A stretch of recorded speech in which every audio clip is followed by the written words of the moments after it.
Good afternoon, everybody.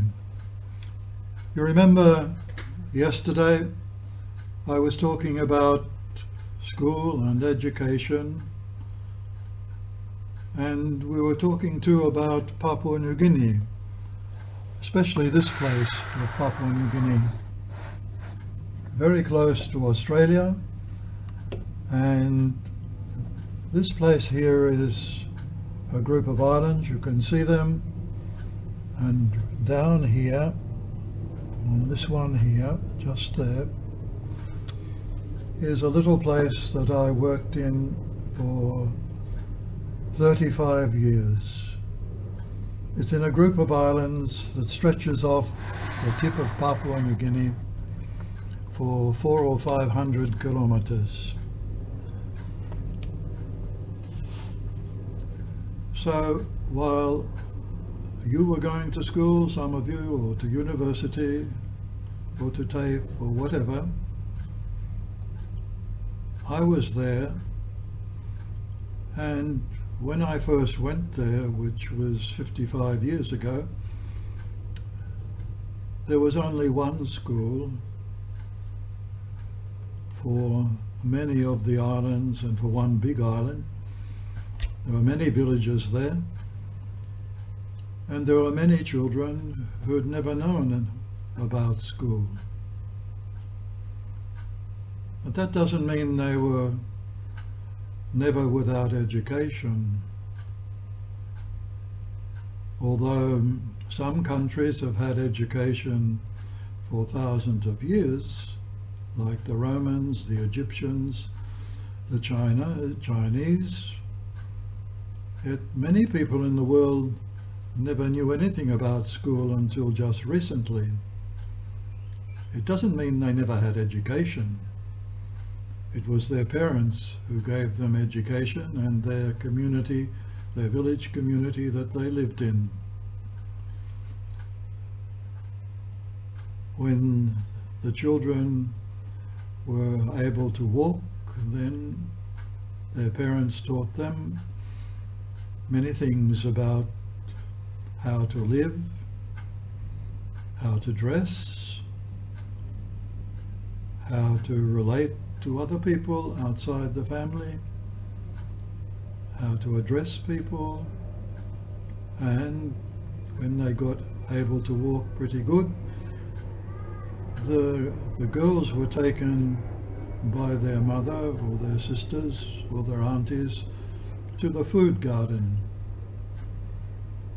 which was in the bush, either on the island where they were, or they had to paddle over to another island where they had their food gardens.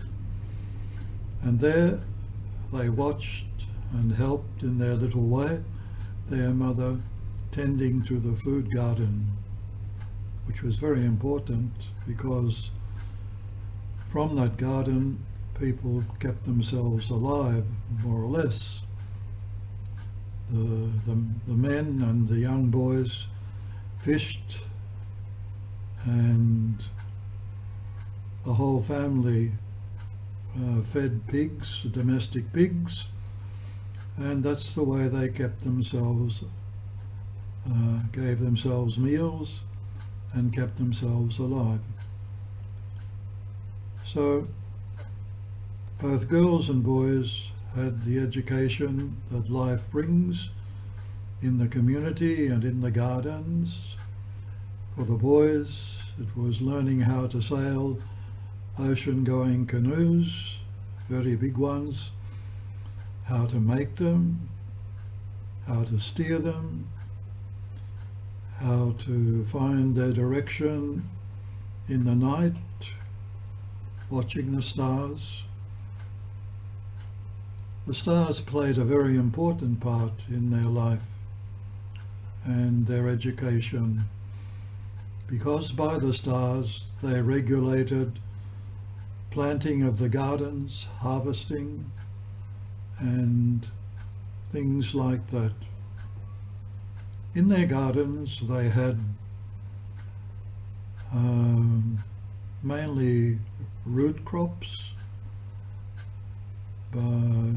yams, sweet potato, cassava, and there are other things too, pineapples, bananas, and other fruits from the bush.